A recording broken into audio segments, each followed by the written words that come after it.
So ito guys ha.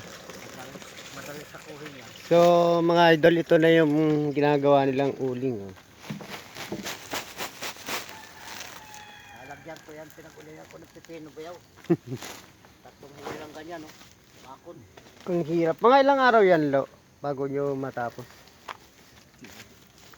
Sandali ngayon, tapos yan. Hindi, mga ilang linggo siya bago ano. Maluto. Isang linggo. So mga idol, mga 5 linggo, ano, 1 linggo? Mga 1 linggo pala to bago siya maging uling. So pag napabayaan siya, ito, bugnaw no? Ito na, hindi mapapakinabangan.